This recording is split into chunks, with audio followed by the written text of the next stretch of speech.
is derived from the leaves of the coca plant. When cocaine enters the body, it has a strong effect on body functions by acting as an it on the brain. Large overdose of cocaine causes convulsions, then death. Cocaine causes unusual and often unpredictable feelings and actions. In his ignorance, Marty took that dare, little knowing the eventual horror that lay in the deadly white powder. Marty, have you seen the painting shears I bought last week? Can't seem to find them anywhere. Marty, you don't seem right.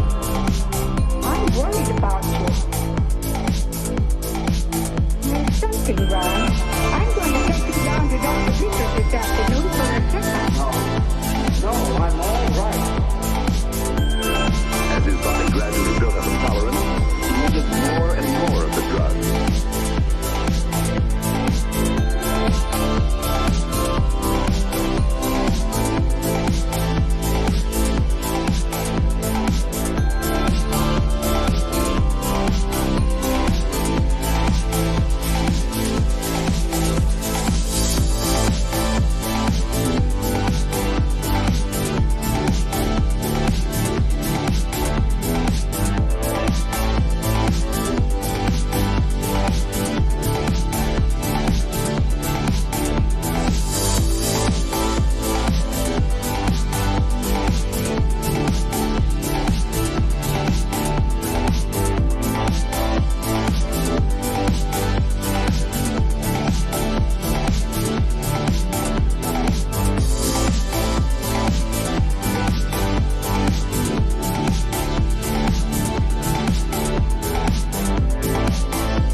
Unpredictable feelings.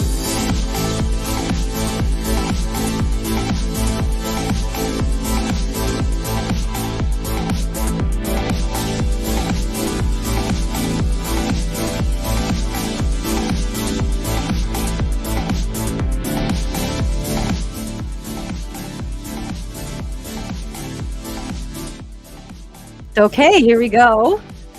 Ooh, I'm gonna adjust the mic. We gotta watch the mic because I've noticed there's been some technical issues going on. Stop. Okay, let's turn off the banner. Okay. That banner. Okay. Welcome. This is Bridge Sky. You're listening to K.I.S.S Recovery 101. It's one of my favorite monthly special editions, Women versus Men. And on that note, men over here, co-host, would you like to introduce yourself?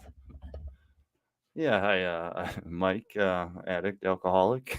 Just happy to be here. Thanks for having me on again, Bridge. I'm so glad you said yes. Coming a week early. I had somebody lined up and then they need to change it. You know, holiday stuff's coming up. I get it. But I really needed to speak tonight. I got a lot going on. I haven't done the podcast now for a week, maybe two. Oh, no, just a week I missed there. But, oh, man, a lot can happen in 2 weeks. And tonight, our Women versus Men is titled that way because I'm going through a women's way through the 12 steps. That's been the theme this year. Last year was Back to Basics. And, Mike, you have a book, Dan Griffin. It's a man's way through the 12 steps. So to get that masculine version, but all for the same good purpose. Now, steps 10 and step 11. Okay. They're beautiful steps. This is, so we got, the surrender steps, and then we got the action steps, and then we got what's called the maintenance steps. That's where we're at right now. So if this is your first time listening, you listener, I see you out there. I see the eyeballs. It's not really see your eyeballs, but they show a picture of an eyeball and how many viewers we have. Feel free to comment. I do these shows live because I want you to converse with us and questions, comments, viewpoints. An hour goes by so fast. We do not cover nearly, I'd say we barely hit 20% of the topics, but please chime in. on anything that you want. Ooh, like I want to make sure now. The last episode, I didn't do much of the sound effects. Worked so hard to find those and upload those. So again, you're listening to Kiss Recovery 101. Keep it simple, stupid. Okay. And I used to make it so complicated. I'd get free sound effects and then I'd have to like buzz through the ads, and it was very not simple. Now it is. Okay.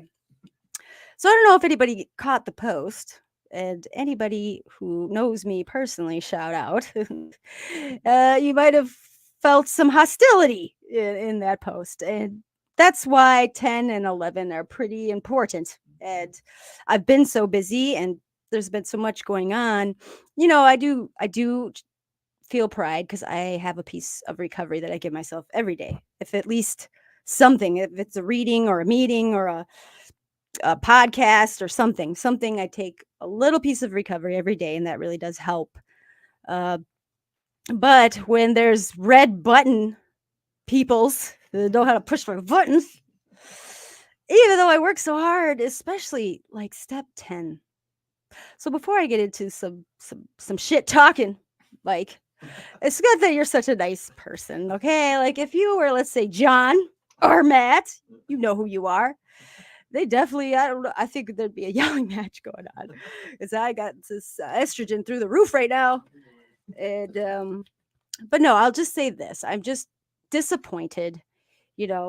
I have two fathers of my children's. I was married for 10 years and then on again, off again. There's like a hair on this mic and it's like driving me crazy. Do you see it? Yep. Grab it. Keeps touching my lip. Got it. Thank you. Like, is that a spider? Just kidding.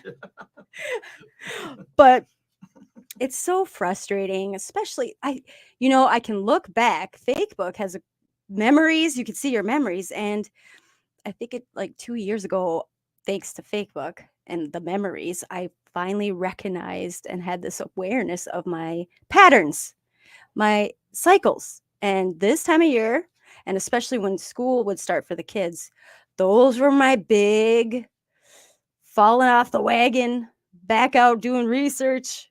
Those were my really hard times. And with the recent events, especially this past 3 days, especially yesterday, I can see why I had some problems. Wanting to self-medicate and escape and numb and last night, Mike, do you want to speak just a little bit? I got to go and hear you share your experience, strength, and hope story. It was powerful. And it got into we're on we carpooled together, and on the way back, it's just I was feeling your energy because it was just so successful, I think, and definitely a proud moment for me to witness where you've come from the first time you shared. But then that was interrupted by not one, not two, but 10 times this person was calling. And I tried to be nice and I said, "Hey, can I call you back?" I mean, I text, because whatever. And I could tell that this person, and I could have just waited till the next day, but I thought this must be really important. He hasn't done this for a while. And sure enough, oh, no, I didn't. After I said, "Let me call you back," I got home, I looked at the text, and it was not pleasant. And so I just wiped that shame right off of me, because previously, especially when it comes to the father of my children, I feel like it sucks more because there was a point when I loved these people. I had that deep, intimate love, and I still have love for them and care for them because they're the father of my children, so I don't ever wish them bad things. But when I'm not trying not to cuss because once I start going off, when they're so disrespectful, and never have I ever heard them say, either one of them say, "Thank you, thank you for taking on full care of and raising our children." I'm pretty proud of my children. They're pretty awesome human beings, and they're all individuals, and it's a lot. And never once have they said thank you. But oh man, if I don't do things their way, if I don't let them do this or that, and by whatever reasons, it's like immediately right into the disrespect. And I could have been the bigger person last night, Mike, but I did not. I got out of the car. I go, you know what? I'm not even going to have a conversation with this person. Yeah. Until tomorrow. I got to cool off. And then I think it was like an hour after I go, yeah, so I didn't do that, Mike. I went right for it. So, but share on quickly if you can, because we do only have an hour. You spoke last night, and there was a couple pieces that definitely stood out to me. But when you I think anybody who was wondering, when you share your experience, strength, and hope story, it's that experience, what it was like, the strength, what happened, what was that turning point possibly, or it's for me, there were several, but that moment when you're just like, I want to make a change. And then the hope, what you do now. And I did warn you, I was like, time goes by, don't pitch a tent. Me and Charlie came on here, he gave me that phrase. You pitch a tent in the experience. And I think for me, that happens a lot because I don't really talk about that. And when I get on that podium, I'm like, this is why I'm just like you. And this is why I did all these, see, this is why I did all these things. And then before I know it, it's like, oh, I got 10 minutes to share my strength and hope. Dang it. So just want to, if you can, for the listeners who's, how did that go? And what did you find? What would be your takeaway from that whole experience? Yeah. Well, first, if Tom's listening out there, I just want to thank him for the opportunity to invite me down there. I mean, he asked me a couple of months prior, so I spent hours in my head, probably collectively, about what I was going to say and how that was going to go and whatnot. And it went exactly how it was supposed to.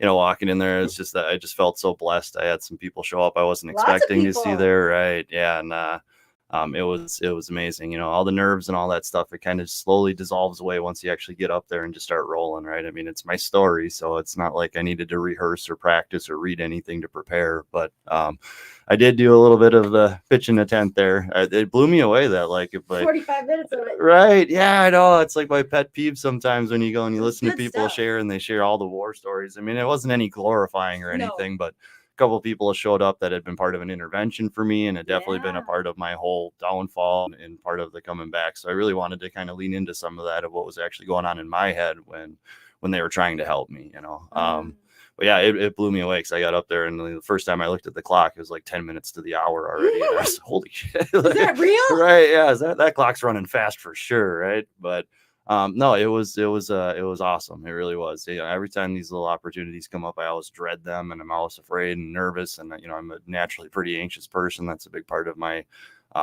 abuse was, Xanax and benzos and whatnot, just to function. So doing those things really puts me way out of the comfort zone, and I obviously I'm fully capable of all that worst case scenario thinking, which I think a lot of us are predisposed to as well. So but no, I mean, any opportunity, I think you get to do those things. It's always an opportunity for growth, like when you're comfortable, you're not growing, and, we don't want to be stagnant, just like that's what these steps are all about as well, too, is teaching us how to be more self-aware and how to be better people.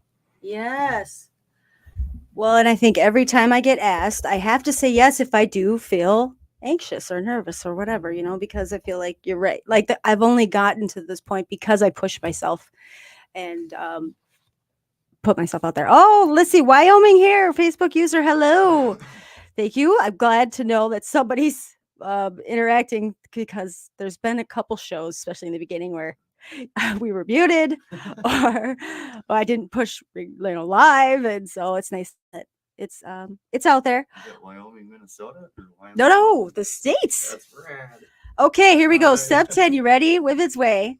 Continue to take personal inventory, and when we were wrong, promptly admitted it. Now, here's what I've understood now, going through the steps so many times, is the perceptions on even individual words can be taken so differently. And that's why I think it's important to have a sharing partner or a group or a sponsor or a mentor, guide, whoever, that you align with their perceptions on things, because you have the right at any point, if you feel like their perception is just so far off from yours and you don't get good juju from them, it's okay to say, you know what, I'm going to just go ahead and finish my steps with somebody else. Okay. I've had many sponsees come to me midway or even towards the end.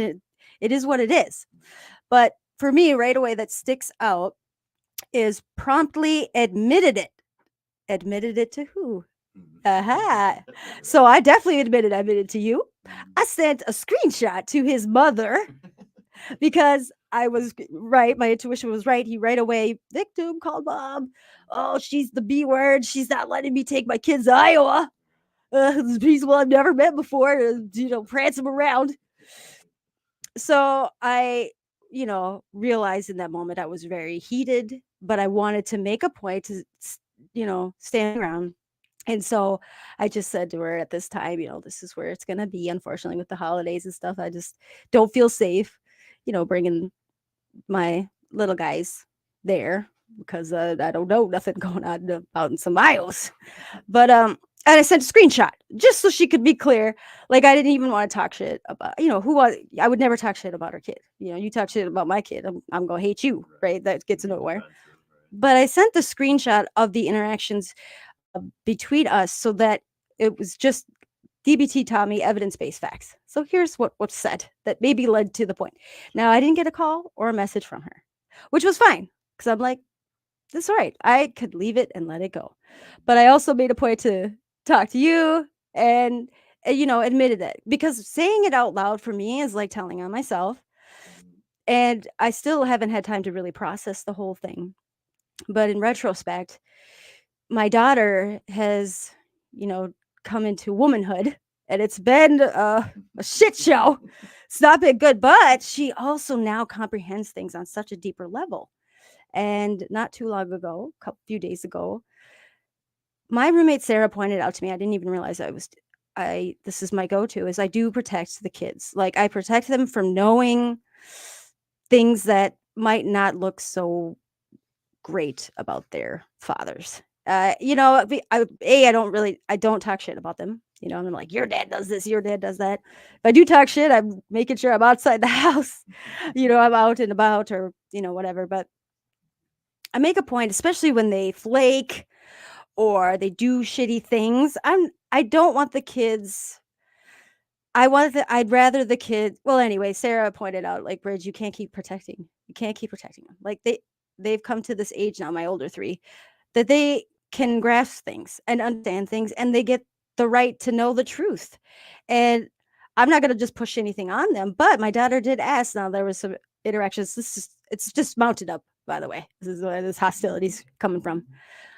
Where I've had to set boundaries, and I've gotten pretty good at it. And one of the boundaries is don't cuss at me. We cuss all the time, right? But don't direct it at me, and definitely no name calling because that was a big thing, right? I remember the moment I had to walk away from my marriage, like actually take actions, was when my oldest son, I think he was only like 4 at the time, called me a bitch. I was like, oh my God. That's when reality slapped me in the fucking face. And I realized my son thinks it's okay to call women, myself, anybody, the B word. Nobody likes that word. Now I'm okay with it. Actually, Lizzo has this great song, I love you, bitch. But I just realized, like, I don't need to pray. She asked me if she could see the messages because I told her at this time, like, if she wants to talk to her dad, she's going to have to use her brother's phone because I had to block him. She's like, again? I'm like, what do you mean again? Oh, yeah, that's right. Because, whatever. She's like, can I read the messages? I'm like, I instinctively wanted to say no because I didn't want her to see how he talks to me. But I remember what Sarah said. And I also know she happens to be very clever and able to go through phone messages anyway. So I gave the phone.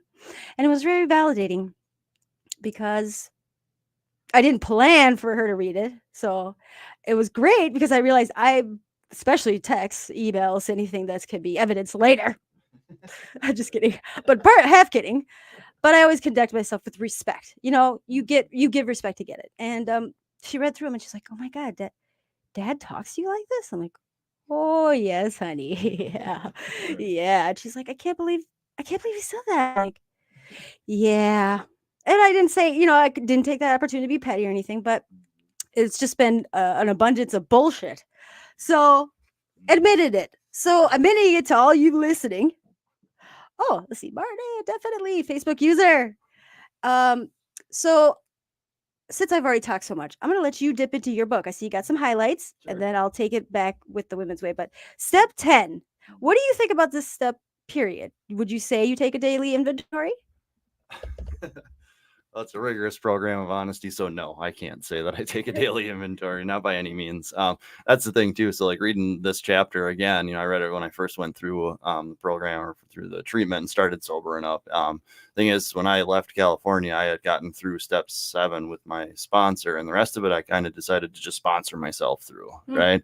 So like, yeah, that's kind of a huge failing. There was a guy that nobody cared. No, people got rubbed the wrong way by him a lot. He'd come in and share because he was really no BS, and he would really he just didn't have any sensitivity about him at all. But his favorite one he would always tell us too is, if you're sponsoring yourself, you're being sponsored by a fool. Oh shit. Of course, nobody liked that, right? No. Nobody wants to be called a fool. But the thing is too, and like I've definitely heard the 10, 11, and 12 be regarded as like the maintenance steps, right? But like reading into this one too, I kind of look at it as like it is a little bit of an inventory as well. So it's still a little bit of work and figuring out how to handle those things that wrong, those wrongs and those things, those frustrations on a daily basis. And like there's a bunch of stuff that jumped out at me in here too. It's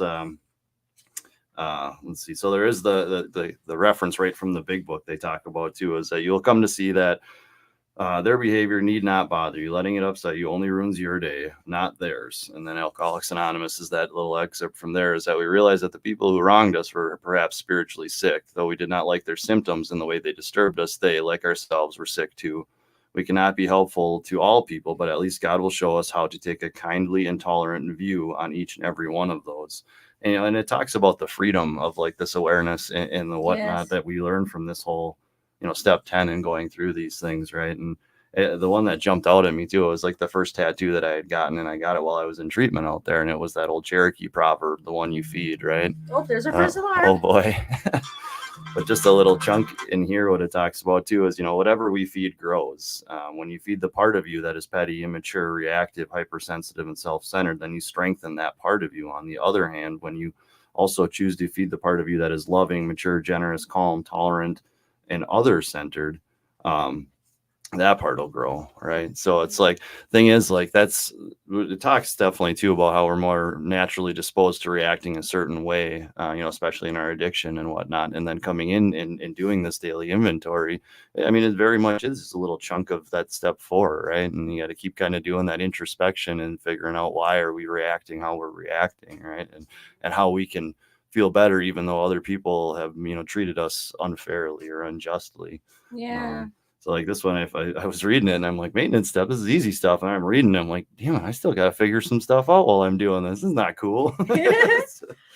Well, yeah, talking about your list of character defects. Jeez, just bring that in there. No wonder you don't do that shit daily. Still on my coffee table.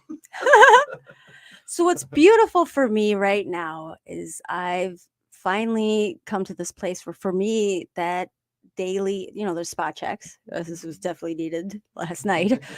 But also just nightly, I reflect on my day, and I've changed things up, and I actually do it in reverse. But I look at those things that I didn't conduct myself in the way that I felt proud of, and especially when I feel very defensive, I feel very hurt or whatever. That's when I know it's going to take more than a nightly little check-in. That's when I got to really sit with myself and marinate it, and definitely have the talk. I'm so looking forward to my bad moms meeting tomorrow. So in the women's way, I love this part. Okay, this chimes into me. So there's a section on page 157 that says, when are we wrong? Step 10 says we promptly acknowledged, in quotes, it says, when we were wrong. Why is this so important? As in step 5, admitting our wrongs allows us to connect humbly with another human being. We extend the risk we took when we admitted our wrongs to one trusted person, to other relationships in our lives. This new way of living invites others to be less afraid and more open and honest in return. Now, here's what I love. I'm going to jump to some couple underlines. It is important to reflect on each situation and determine our true accountability. We have to be careful not to assume we're wrong when we feel hurt or angry about someone else's behavior. Okay. It says the traditional AA view is that when somebody hurts us and we feel sore, we are in the wrong. Also, it's important that women look a little deeper so that we don't interpret this in a self-blaming way. Too many of us will readily assume we're wrong whenever a conflict arises or someone attacks or offends us. And for women, it is important to practice not making ourselves wrong and to concentrate instead on how we feel. I love this. Okay, I just got to read this last paragraph because for me, immediately after I got off the phone and immediately after I, sent the screenshots, I took a deep breath, right? And I revert. My first thought goes right into blaming myself, where I'm wrong, where I'm overreacting. And luckily, though, now it's taken time, but nope, I can calm my brain down. Okay, calm down, bring the prefrontal cortex back into play and think about no, I switched roles here. Okay, I have every right to be concerned about their health and well being at this point. And if anyone questions that, I know I don't have to defend it. And leading up to this point, I mean, I've been very reasonable and probably too lenient on some things. So, but step 10 has helped me. Now, when we get into step 11, that's been the saving grace. I'm going to wrap this up quick. It says feeling hurt or angry about someone else's actions has nothing to do with right or wrong. If we're upset with someone, our emotional reactions are acceptable and valid, no matter what they are. If we choose to act on our feelings in a vengeful or manipulative way, we miss the point of step 10. And when we may have some regrets later on, but the feelings themselves are not wrong. We can let ourselves feel what we feel, and we can ask ourselves why we're having such an intense emotional response and what this person's behavior means to us. I love this. I underlined this. This is our truth. And this morning, early afternoon, I finally had some anger release. And I used that moment too, because my daughter, she's been the one who's just been making me hate me and just bringing out that anger. But she came out all looking cute and hair messy. And I was like, honey, I need a hug. She's like, why? I'm like, because I'm done being angry. To justify a hug. I'm done being angry. And again, at the root of it, anger is the bodyguard for sadness. And I told her, done being angry. I just feel sad now. And it's like, oh, well, why do you feel sad? And basically what I just said to you is like, at the root of it, I feel sad. These are people that I gave beautiful children to. And their immediate go-to is so disrespectful. And, the kids, especially the two younger ones, when they grow up, I'm sad for them. And again, I'm never going to talk shit in the sense of exactly like I'm not going to post screenshots. Trust me, I'd love that a little bit. But it breaks my heart that it's frustrating because recovery, these steps are not just for recovery of substance uses. I think they're beautiful for any kind of for just self-reflection, period. And if your go-to is anger or disrespect, or you just, you're not living your best life, these steps are beautiful. Okay. And so it helps me still. I love Stephanie because she really in this book allowed me to feel like I get to be angry and upset and hurt. And it's taking that time to label it and understanding my truth. And I remember my therapist, I couldn't ever cry. I still have a hard time. Like I could feel emotion. You can hear it in my voice. You might even see my eyes well up, but it's hard to cry actual tears. And I remember this moment on the phone with my therapist. She's like, Bridge, cry. I want you to cry right now. I'm like, you want me to cry right now? No, you definitely can't. She's like, I'm not going to say anything. We're not going to move on. I want you to just take this moment because guess what? You get to feel sad. You get every right to feel sad right now. And I want you to cry. So I was like, okay. And I just kept talking through it. I'm like, okay, you want me to cry? Okay, well, I am sad about this. And before I knew it, I don't know if I did cry tears, but it felt great. And then when I was done, I was like, wow, that was it, huh? Okay, I can do this. So, okay, keep going with what you got. Yeah. Well, yeah, there's just one more thing in here that really jumped out at me too that I didn't even really think about. But make sure that your self-appraisal is accurate, right? So what it talks about is that we're all really good at being tough on ourselves, right? So you're doing that inventory and you want to find where you are wrong, which is important too, right? But also you got to figure out, they talk about here, to be aware that you will have difficulty being appropriately tough on yourself and appropriately loving toward yourself. We need to learn what it means to be able to accurately appraise ourselves. That is not something many, if any of us were taught. The key word is accurately, which means that you see yourself fairly. Yeah. Yeah, I like that too, because like there's so much of it where we're supposed to find our part, find what we did wrong, find what's wrong with us is why we're feeling a certain way and this and that, right? Like the thing is too, like with your character defects, you should set aside those some assets as well, right? So like it's not a whole process of just complete deflation and beating ourselves up. Like there has to be some actual positive put in there as well too. So like when I saw that in there, I was like, oh good, yeah, all right. Yeah. Well, and that's what's nice about step 10 for me is just a check-in. It's like a conversation with my higher power. And mostly I do it now just to point out the things that, at least one thing that I felt accomplished of or got a little joy in or something. Because sometimes I don't feel, it's hard to even recognize that. But there's my favorite part in this whole chapter of step 10 for the Women's Way. This is my favorite. And every time we read through it, it just gives goosebumps. It says the 10th step is at the heart of our personal power, changing what we can, accepting what we can't, and developing a growing wisdom to know the difference. Now we can participate in life and trust that we'll have options and choices when problems or conflicts arise. Now we can be responsible, able to respond, because we no longer cling to our old patterns. We may still fall back into once in a while, but we know how to climb back out. Now here, I love this. Patricia Nelson acknowledges this in her poem, the poem's autobiography in 5 short chapters. You ready? This is so beautiful. Okay. I walk down the street. There's a deep hole in the sidewalk. I fall in. I'm lost. I'm helpless. It isn't my fault. It takes forever to find a way out. Chapter 2. I walk down the same street. There's a deep hole in the sidewalk. I pretend I don't see it. I fall in again. I can't believe I'm in the same place. But it isn't my fault. It still takes a long time to get out. I walk down the same street. There's a deep hole in the sidewalk. I see it there. I still fall in. It's a habit, but my eyes are open. I know where I am. It is my fault. I get out immediately. I walk down the same street. There's a deep hole in the sidewalk.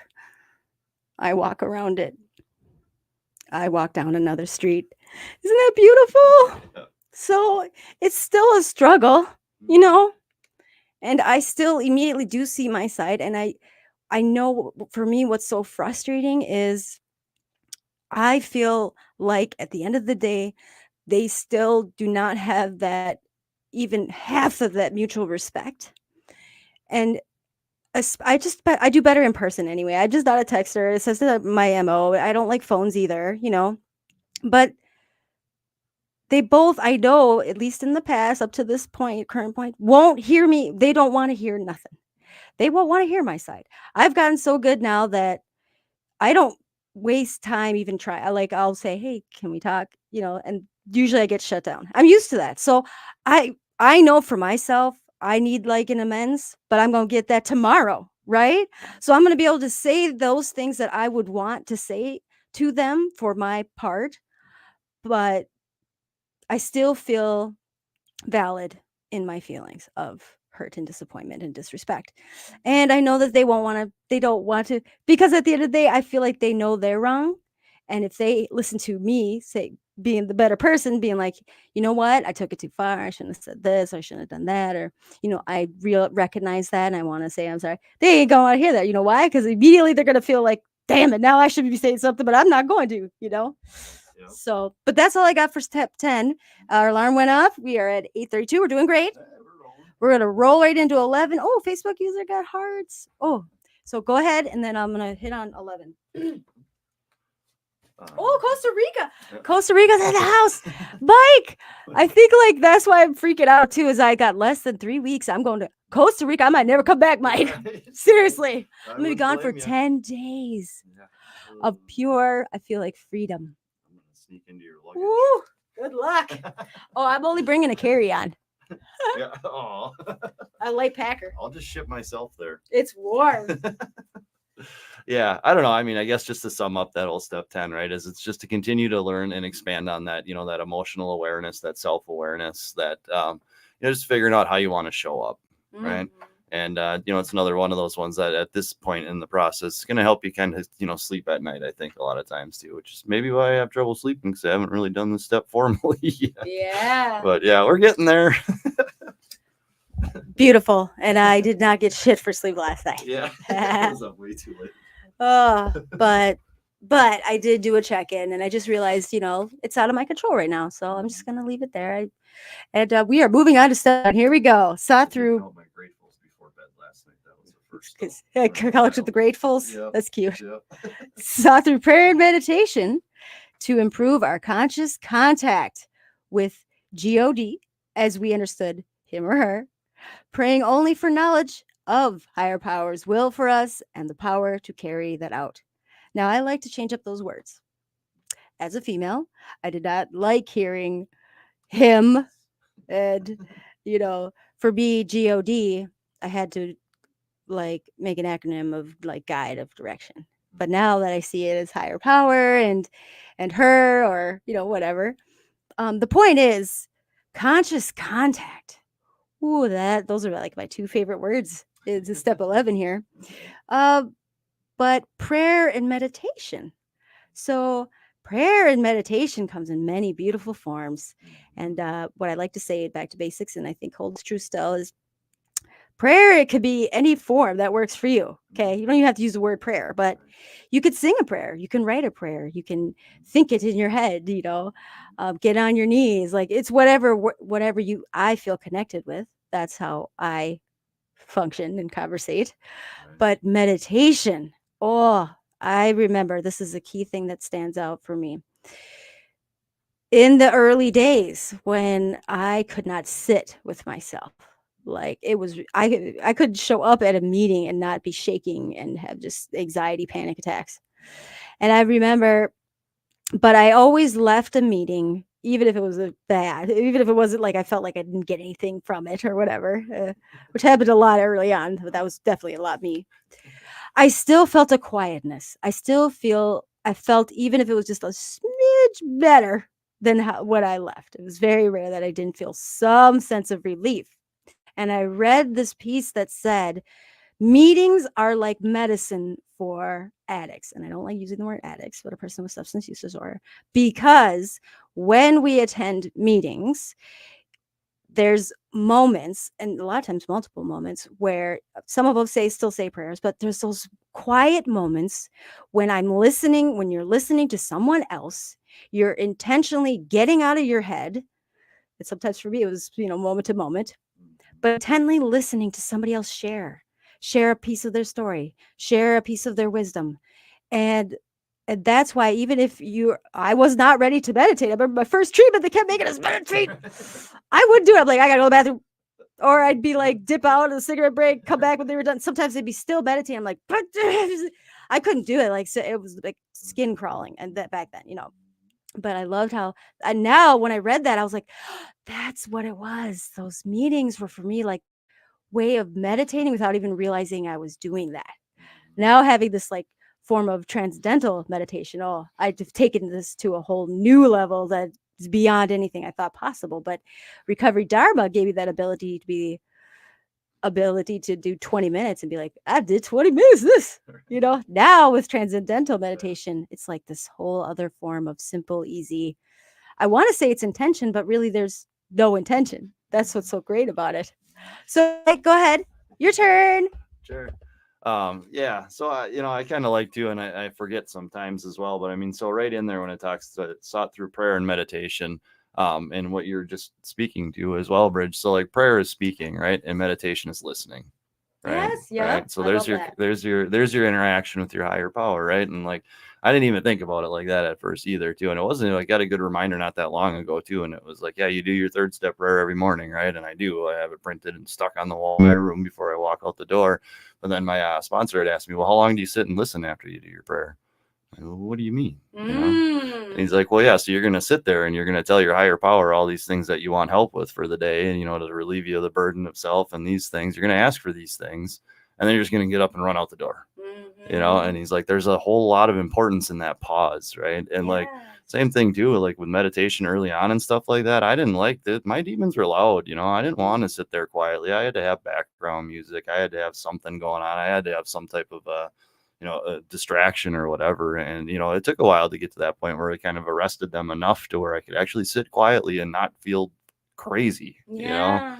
And the thing is too, like with the, for me, and it talks about in the men's, there's a couple excerpts as well that talk about, you know, like how God in my perspective of him when I was using and drinking and whatnot, he was the guy to blame. Right. It was the one that I was introduced to as a child, the church that I grew up in, you know, very strict religious, you know, like this is what you got to do. These are your sins, blah, blah, blah. And, you know, the thing is that I like about it too. And, you know, redefining that higher power is that, you know, religion is going to give you a very specific way to look at things and how to do things. Right. Whereas like spirituality, there isn't anything more broad than spirituality can be, right? So, I mean, you can find your own path and how you're supposed to, whether like you reference, like getting on your knees to pray, or, you know, do you want to sit cross-legged with palms in your lap, you know, or you just want to stand and talk to a damn tree, right? You know, like, because in reality, it's whatever works for you to give you a chance to pray, to ask for some help, to surrender, to get rid of some of that control. And then to just sit and listen, because that's, I think you gain so much in that listening is when you can actually start to identify some things, really get outside of yourself, you know? Beautiful. 100%. Okay. And Jason, like in the Back to Basics, he encourages anybody to rewrite the third step prayer, you know, especially if you're new coming in and whatever, and take out the these and the thous, you know, make it more modern, make it more so it's not lip service. But here, I forgot to share this. Like I was going to share this last weekend when we did the workshop, but I love, there's a version in the Women's Way. Jackie's version says, oh, I love this. Goddess, I open myself to you to work in my life today, according to divine will. Remove from me the bondage of fear, shame, and low self-esteem, that I might become a channel for joy, love, and peace in the universe. Remove my difficulties as you see fit, so that victory over them would bear witness to those I would help of your love and power. Isn't that beautiful? And you can hear the theme of the third step prayer in there.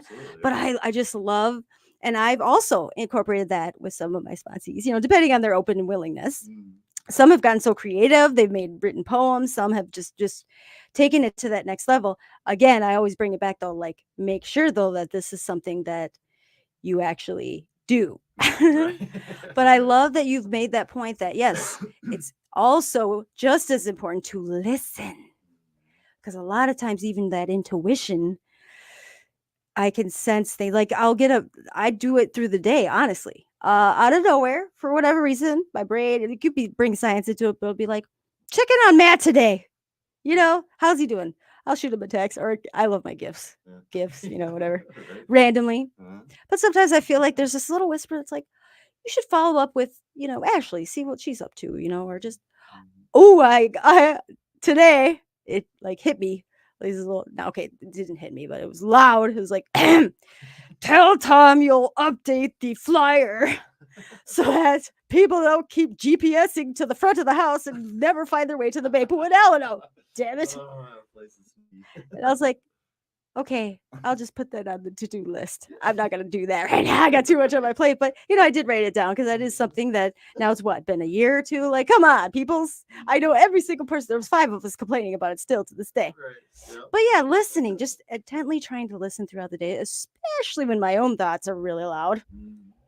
Okay, did you want to say something else? Otherwise, I got to read one more thing. Yeah, well, and it was just along the lines of what you had just shared too. You know, there's a Dan J contributed to this here, and I mean, it was his deal saying that, you know, that prayer has changed a lot for me over the years. I went from reciting a lot of established prayers, like the third step prayer, to having a more personal connection to my higher power. I still use the prayers. Now I also talk to God. I ask for courage, strength, and willingness. I express my gratitude for the things I have in life, and I no longer use the, oh God, if you get me out of this one, I'll never do it again technique. Oh, yeah. The foxhole prayer, right? Mm-hmm. But yeah, I think a lot of it is, define your higher power. And you know what the thing is, go on YouTube, look at different meditations and prayers, do some research, see what actually resonates with you. And it's your own personal conscious contact with the power creator. So, I mean, there's obviously a whole lot of templates and recommendations and different, spirituality and different approaches, but you got to find what works for you. Right, because this is definitely a maintenance part of the program, right? To be checking in and to be asking and for help and for listening to see where you can best be of service to others as well. Yeah. Well, and I think what's so beautiful is meditation. For me, I meditate a lot through the day because it doesn't have to be sitting I forget that. but having that quiet time for myself and being present in the moments. So since my kids been back in school full time, I get a lot of that. And so that's why I've kind of like, I haven't been consistent going back to Recovery Dharma. I found TM also, but Wednesday night, Sarah's like, oh, we're going to go to Recovery Dharma. I'm like, I've done enough meditating today. Actually, if I go meditate anymore, I don't know. But it says in the Women's Way, let me just read this because this is kind of beautiful too. It says, I believe that I'm a spiritual being and that I'm connected in ways I don't always understand, Darlene says. I've stopped trying to figure things out in advance because I no longer see that as my job. Instead, I try to respond in the way that feels right to whatever comes to me. By giving up control like this, I've opened myself to miracles. I could never have predicted some of the best things that have happened to me in recovery. And let's see, if Maureen feels anxious or worried about something, she assumes that this is the way she's supposed to feel, that she's experiencing a challenge so she can learn something. If she feels overwhelmed by emotions, she looks deeper into herself to discover their source. With this attitude and self-acceptance, she avoids punishing herself. Oh, there's a last alarm. For not being perfect. In her 11th step, she prays to become more fully herself, to get a better and clearer sense of her place in the universe. And 100%, like I listen to a lot of like podcasts and stuff about empowerment and motivation. And one of the things that was said that I found really awesome, I think the Minimalist had this guy on, he was talking about how like we need anxiety. Human beings, there is a like balance of anxiety that we needed back in the day. Like right now, if a tiger's scratching at the door, it's crucial that we have some anxiety there and not just like, oh, hi, kitty, pet the kitty. No, we need some anxiety, right? Yeah. But just changing the word for me, and they recommended is like for me when I get really anxious about speaking or whatever, I flip and say, I'm just really excited. I'm really excited to go speak and host and whatever. But that I feel like like my brain to me is like just a computer. It's gonna do what I tell it to do. So, and if the more I say it, the more I say it, especially out loud, I believe it, and it's really changed my outlook on. I love how she said a challenge is a challenge. Like right now, it's been a shit show. Again, it's a circus, flying monkeys, poo, and everywhere. But I'm like, I'm okay with it right now because I have this recovery family. I have this program of self-reflection, self-awareness. I talk about it a lot. But in those safe spaces, typically, like again, I've reserved a lot of it for tomorrow where I know there's anonymity all over the place. Even then, I'm still an open book. Like, but I also don't want to be harmful, and I don't want to project anything. And so, but I find that there's that peace element with 10 and 11. So I now just talking, I feel that just taking a deep breath, just letting it out. Sometimes I hug myself, just hug myself. Ooh, it's okay. But I know it's going to be okay. And I don't look in the future, like Thursday, that whole beautiful day, I'm going to be thankful, but it's going to be in my house. We're going to have a buffet. I'm going to make it what it is. I didn't plan for that, but I'm going to make it awesome. And I'm okay with that. The schools are awesome. They help give little baskets of stuff. So I'm going to do this cool like chef challenge thing. I used to watch all these cooking shows and I loved when there was one where there was competition. 3 chefs, they got a basket of food and they had to make whatever they could make with their talents with that, and they only got like 3 extra ingredients, but They could pick. Oh, I got this basket, but it's not a basket. It's actually a box, cube box of food, I think, for Thanksgiving. I haven't even looked at it, Mike. I'm going to do it. I'm going to challenge myself. I'm going to wake up. I know there ain't no damn turkey in there. Thank God. Right? But I'm going to challenge myself. Oh, we'll see. I'm going to take a picture of what I got to start with. I'm challenging myself. It's going to be fun, I think, because I do have these, broke ass moms that you make something out of nothing. Let me tell you, I got skills. So I'm going to challenge myself, see what happens with it, but have fun with it. That was not my plan. But guess what? I think my universe, higher power, all that, here's the box of fun. You're not going to be doing what you thought you're going to be doing, but we're going to make it awesome. So I can turn it to make it positive. Okay, final thoughts. And we got 10 beeves. I could only keep it down to 10. I love what you're saying too, though, and it sounds like a lot of what I was reading in like that Ernie Larson Stage 2 recovery book about like retraining your brain. When you're talking about like being nervous and no, I'm going to be excited. And, yes, I probably could have used a whole lot of that yesterday, right? When I was like getting in my head and before I was going to go share and doing all that, worst case scenario. I'm texting or talking to people or texting. Oh, I'm so nervous for tonight, and like. Yeah, it is 100% within my own control to redefine that. It's my thoughts, right? And like, that's what's so frustrating about a lot of this stuff, it's like figuring these things out and like, the happiness and the joys and stuff. That's all within my control, right? Mm-hmm. But like, I don't want it to be in my control sometimes. Sometimes I'm just gonna be mad. Mm-hmm. But then it's like, I'm gonna get upset with myself for how long I stayed mad, because in reality, that was up to me to decide how long I wanted to sit in that mud puddle, and I'll do that too long sometimes. But the last little thing that jumped out at me for this one and might help for some people to kind of define some things in their 11 is a couple or 4 questions. First one was, what comes to mind when you think of your higher power of God? The second one was, what stories about your higher power have you made up? The third one is, what pain from your childhood or adult life have you turned over to your higher power?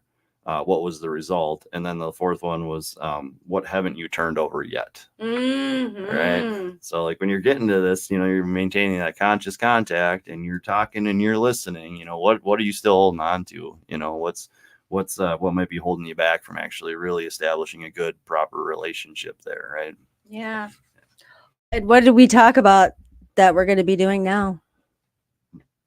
Like we both said that it's better if we don't know that we're going to be speaking or sharing or anything, because otherwise it's overanalyze or whatever. Mm-hmm. And I said, no, Mike, what's going to happen is I'm going to be like, hey, you want to hang out on Friday?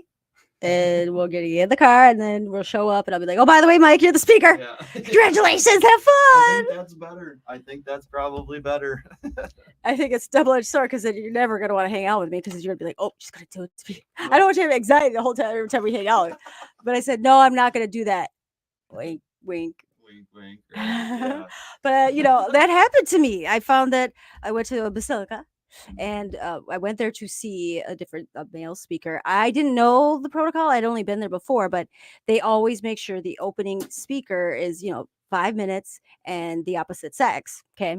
And I thought, I didn't know that. And I would come in and I had a sponsor in front of me and she's like, oh, no, I'm not. But, oh, this is my sponsor. She can. Like, I could do what? They're like, oh, we need you to share 5 minutes. I'm like, huh? No, what? But I know, I'm like, okay, well, my saucy's right here looking at me.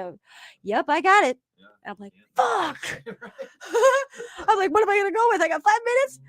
It turns out, and then I didn't know they also record it. So that was even cooler, because it was a blur in the moment.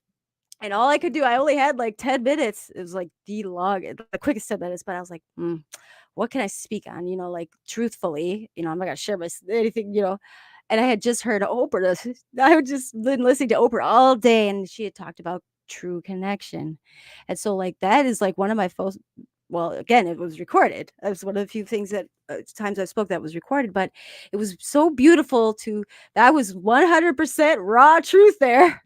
And I even held back the tears. I even got emotional, and it was a blur. So listening to myself in 5 minutes, Mike, I'm so proud of myself. I shared step 1. I shared all through the steps. Literally, I hit 5 and 10 and 12. But it was all from the heart. And I hate when people are like, oh, just speak from the heart. Shut the fuck up. Now you just put more pressure on me. Right. It is from the heart. What are you talking about? My brain is way louder grammar is in my heart most of the time. My heart be speaking dumb. I got slang, you want me to speak from my heart. No, I don't know about that. But I would rather say my advice would be speak from your truth. And sometimes what I say don't make sense. It like literally I'll be talking and I'm like, even reading right now, I'm like, I don't know if this is making sense. I know it did before, so I'm just going to continue to read. That makes sense. And every time, that's why I still listen to my shows, or I like to listen to other people speak, is because I learn. It's a learning opportunity. I wish I've been trying to reorganize the podcast and stuff. I got future plans here, and it's hard for me to listen to earlier episodes because I've come a long way. Come a long way since then. But that's only because I forced myself to listen to myself, and now I don't even mind it at all. I used to just dread it, and I hate it when the guests. I'm like, "Did you listen to our show?" They're like, "No." I'm like, "Please listen to it. Seriously, I know you're self-critical, but that's how I've overcome that. I used to be and now it's better to just leave a pause. Yeah, sounds much better when you have to re-listen to yourself. Okay, that's a wrap. We're gonna get to the live Facebook memes. Ooh, we gotta get some sound effects. Take off this banner. I'm so excited for these now. I can't really remember all of them, but I do remember I was very excited for each and every one. But first, we gotta do the sound effects. It took time and effort to really download these. Where are they? There they are. Okay, so last segment. It is 8:54. We got 6 minutes. We might go a little over, but it's your opportunity. You can exit out if you want to. Bedtime, but they are worth it tonight. Like I've been building up. Oh my gosh! And the last guess I had Ricky. I just had to read. I didn't upload any new ones, so we just redid the same ones.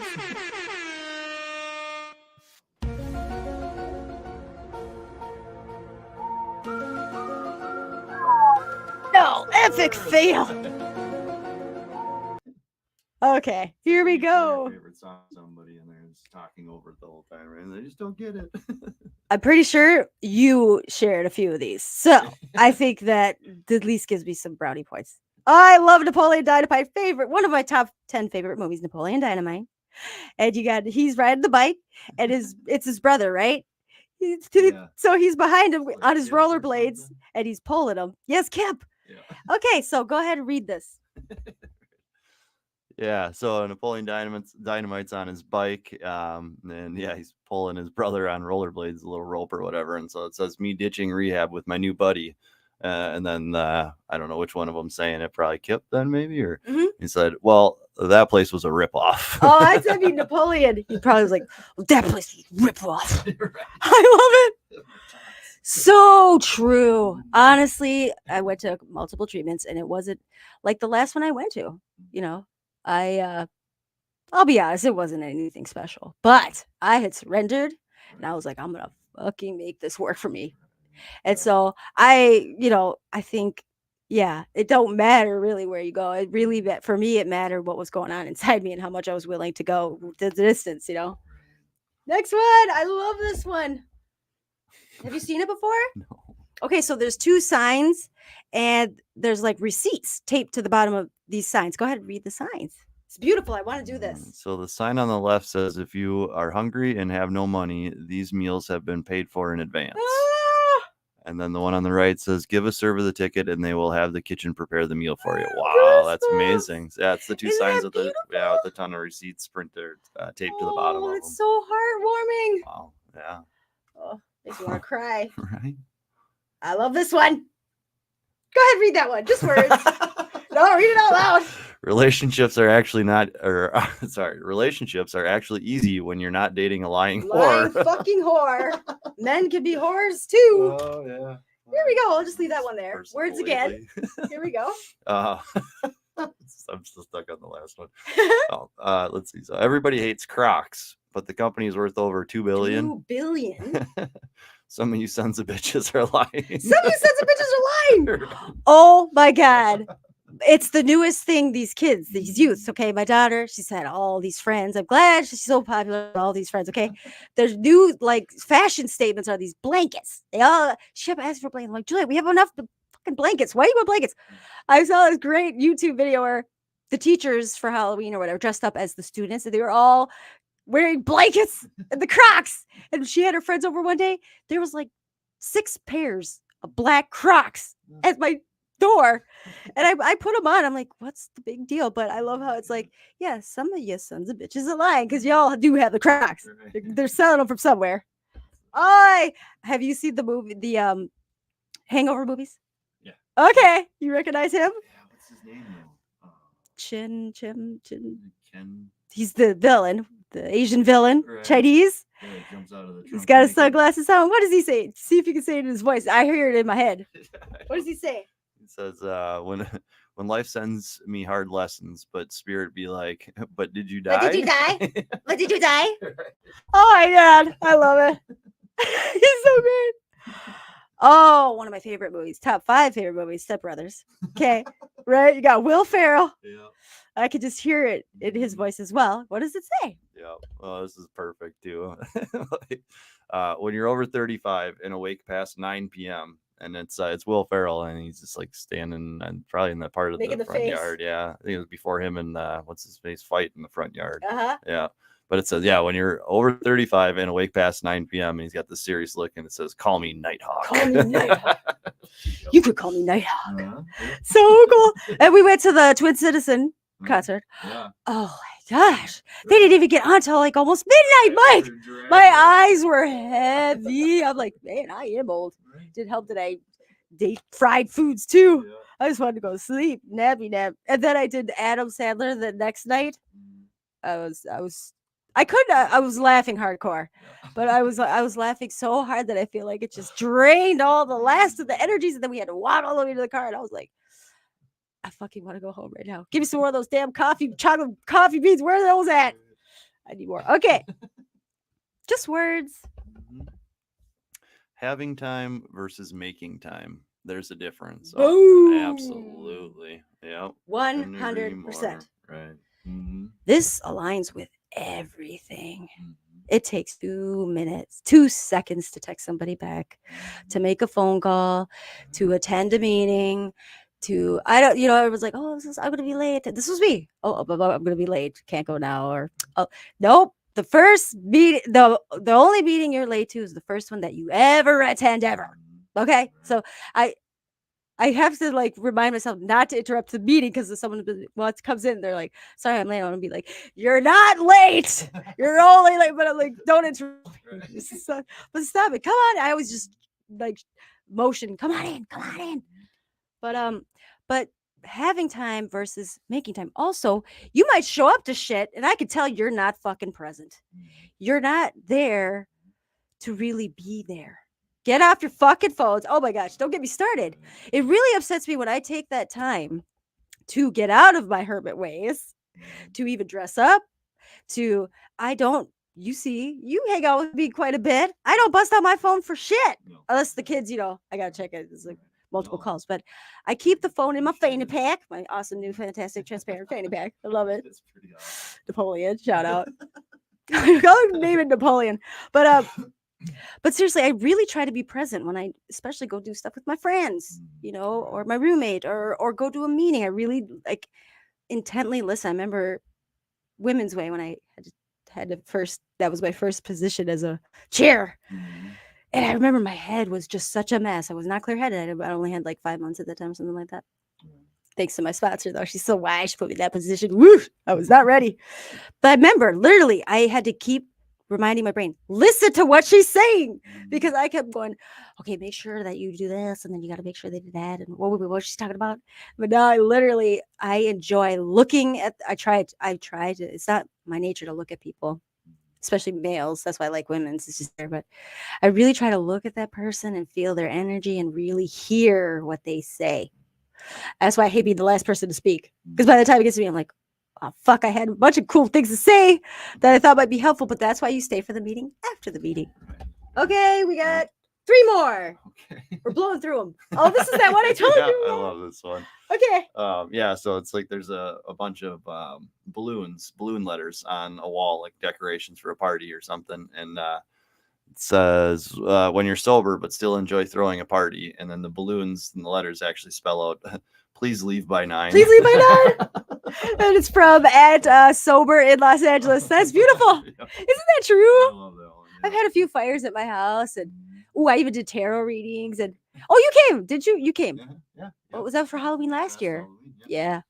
And I'm not gonna lie, by like 10 o'clock, I'm like, ooh, I'm fucking tired.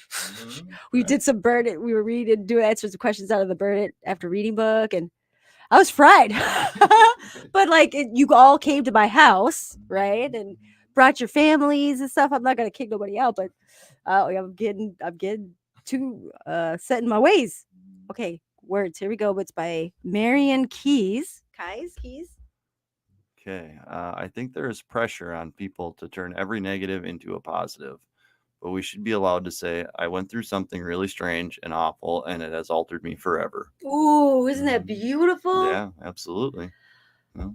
That hit me hard. Like, I just love that. Like, fuck that. I don't have to sit here and immediately pick out, oh, this taught me this. Or, oh, I could turn this into a positive. No, Mike, as you can tell, the last 24 hours at least, going on 48, I've been marinating in feeling those feelings. I've earned that right. Dang it. And everyone has that right from the get go. But I've spent 90% of my life paying all the attentions to everybody else's feelings, not even looking at mine. So when I look at it, even when they're not pleasant, it's okay though. I almost like thrive in this sense because I know when I come out of this anger mode, venting stage, I'll feel like I've dug deep into some deep rooted shit. Because when I'm on this, I told you last night on the drive home, it's not flight or fight mode right now. Don't touch me. Don't even look at me wrong right now. I want to fight everybody. I don't flight no more. I used to flight. I used to hide. I used to be so considerate of your feelings. I want to be the mediator. I want to be the neutral person, and I want to see your side. Fuck that. Like, I never had boundaries. I didn't even know what those were. I never gave myself that grace first. Then now I'm like, this is fun. I should carry around some like boxing gloves. Just kidding. I do carry a bat though in the car. I've had situations I had to get out the car. Good idea. I didn't bring out the bat, but I knew it was there. Motherfuckers. Okay, last one. Describe this. Isn't this pretty? That's beautiful. Oh, I didn't read that top part. It says, hey, introvert. Okay, but it must be their page. But describe the whimsical scene here. Yeah. So there's a big orb up to. I think it's the moon. It is I the don't know, moon, I but there's think. some birds up there too. So Yeah. it's just a really beautiful kind of scene, and it kind of goes through a dark transition in the middle, and then it's trees with the Shadows. Yeah, this kind of a shadow figure and another bird down there. A little girl, just, I think. yeah, it's just a beautiful watercolor, I think it is. But and it says, it's not that I can't see what they see, it's that I see what they can't. There's some awareness, huh? Goosebumps. Right. I feel like I've always had. I used to call it the Sixth Sense till that movie came out. I'm like, it's not the Sixth Sense. Yeah, no, I'm seeing dead people. Yeah, but the conscious contact would be the better thing. But I just feel like it is intuition. Like, I definitely feel. I don't even like to say energies. I feel like that's the more recognizable thing that's allowable. But a lot of times I feel like it is deep rooted in how I grew up, but I can read someone's body language, tone of voice. I'm looking at things that I'm not looking at you, but I am looking at you. But I can almost hear, I wouldn't say their thoughts, but I can almost hear what you're not saying. And I find that what sucks is, especially I've had some interactions with the police recently. Detective, oh my God, I got 3 cars pull up on me. Oh yeah, I forgot about that whole shit. You're welcome, listeners. I'm not even gonna go into that story. It's ridiculous. I love that I live in this freedom, but I also it's hard to reconcile. But I just remember thinking, I'll take it a pause, and I'm like, I know I've done nothing wrong, and this detective, unmarked, whatever you think you got me. Right away, I went right back into survival mode, but I know where it serves me now and where it doesn't. And it's always just best policy with the cops. This is what my mom's word. Yeah. You just answer the questions and you answer minimally. Okay. Yeah. Especially repeating back what they said. That way they know that you heard what they said, and then they don't might revert or get distracted themselves from asking more questions. But I found that I know where he was going with the questions, but my daughter was also in the car. So I was smiling and being very cooperative. Oh, I love my little spicy, my little mini me. She is just, And after he left, I had to make a point to say, honey, I already knew what she was thinking. She was probably thinking what I was thinking. And we knew that how they described one of her friends. Okay, maybe he's committed some really minor whatever crimes. And I'm not saying who knows, but I can so many of my people that I've grown up with have gone down the path that they have because they have some little dickhead over here calling him a criminal and trying to paint this picture. He's a 12-year-old child, okay? And he's always been respectful in my house. He's been a little sweetie, actually. He started even calling me mom. So, of course, I have a soft spot for him. But I've been making a point to just show that love and give that respect. And then you got some, for me, I learned, that's how I learned. You want respect, you got to give it too. And I hate that, especially with the youth. When I was young too, you just immediately come, adults will treat, he was talking about him at a lower fucking level. And even to me, he was talking to me like I'm stupid. But of course, in my mind, I'm like, you're the stupid motherfucker. I just know now what I got to be aware of. But it's really sad. And that's what I think I got so depressed when I really got into those really dark rooted things is I realized I had such an awareness, such an empathy, such a compassion. Why don't everybody else feel this way or care? Or why doesn't anybody else I was really feeling alone, lonely in the world of Bridget's naive, want to be positive world. Even in my darkest days, I felt empty and pointless because I felt like it. Now I can say it is a gift and a skill. And I definitely, it's wonderful because luckily my passion is helping people. Okay. But it's also a double-edged sword because when I realize I can't help someone who doesn't want to help themselves or, like just the youth her age, someone, I won't say who she is, she knows who she called them hoodlums. I'm like, okay, they're not from the hood, they're from Blaine. They're not hoodlums. They're 12. And yes, some of them are much taller than me. And they wear hoodies. But Mike, you see how I wear on a daily basis when I look hoodlummy. But they're not hoodlums, they're children, for fuck's sake. And a lot of them have come from homes still that it's not safe to be there. But you don't snitch on your family, right? You just get beat worse. But there's a lot of people that did not grow up in a home where they understand that when a parent says they're going to whoop your ass, they're going to fucking whoop your ass. You don't go home because you're scared of how bad the whooping's going to be this time. There's so many people that don't understand that. And so, like, a couple of these boys, they didn't have to say that. I already knew what they meant. I knew what that was like. I've been through that life. And all I could do, though, because even though people reached out to me, maybe, and offered help, I knew I couldn't take it. It felt good to know that somebody was extending that help. And so that's what I did. I said, you don't have to go back there. I know you do, but I know that I want you to know I'm here. And if you feel like you want to get out, you want somewhere else to go, you want other options, I'll even talk to your parents or whatever. I'll put myself in that situation, but I genuinely fucking care. And I will step up and I just know for me at that age, I needed to hear that somebody cared and would show up. I had so many people say they would do things and then I'd finally say something and it just got me more trouble. And then they got scared because my dad was a mean fucking person. Old mean bad person. He wouldn't just beat my ass. He would seriously road rage. And I mean, people were scared of him. Even my ex-husband was scared of him, man. Oh my gosh, nightmare. But I get it. And I'm not that kind of, I'm just not a person. What this program and my recovery gives me is that ability to put my integrity and back up my words. Like my character, my bond is my word. My word is my bond. That's the only thing that I really have at the end of the day.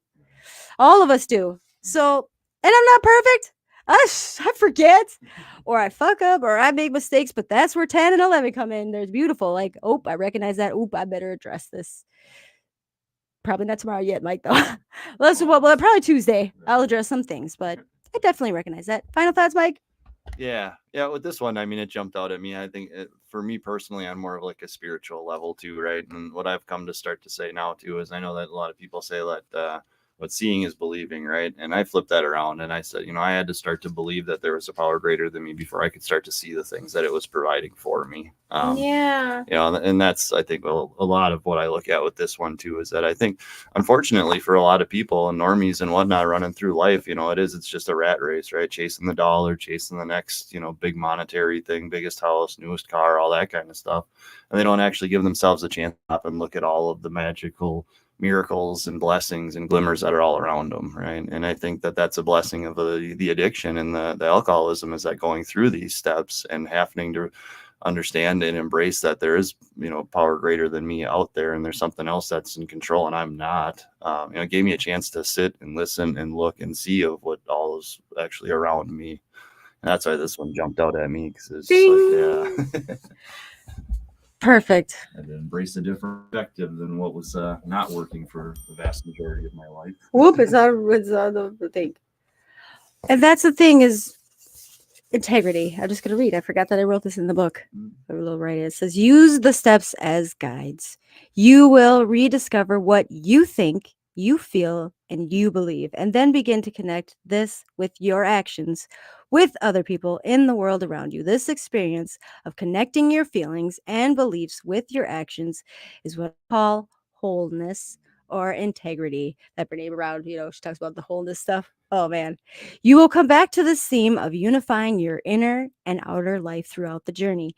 Each of the 12 steps in some way touches upon it, because all of the steps involve soul searching and self-honesty. Ultimately, the underlining theme of the steps is living a life that is consistent with your deepest values.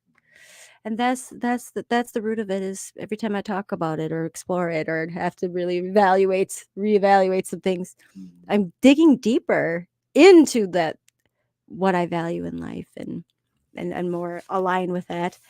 Woo! But Mike, normally, okay, I gotta do the hot seat. Intense fire sound. Whoa, it's sweating. Like, oh, let's check the comment. Oh, there, it looks like there was some. Oh, just a lot of love. Let's see, hearts. It says, saw this today. A Facebook user. Oh, laughing out loud. 100. Laughing out loud. So Facebook users, I'm thinking they wanted to intentionally be anonymous, but I created this Facebook page because you have to check or uncheck. I can't remember what it was to not be anonymous. So I don't know who you are, but I think I have some assumptions. Yeah, Suspicions.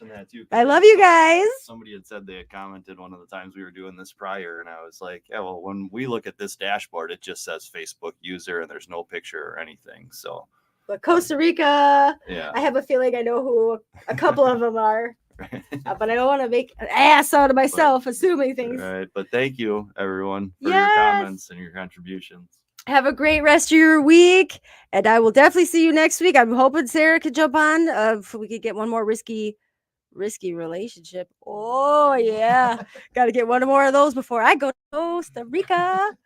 Pura Vida. I can't remember what the saying is. Mike, I had almost a year to learn Espanol. Yeah. You think I did that? You tried. No, Espanol. No, pero. Buenos noches. All right, everybody. Have a great week, and let's go home. Returning home.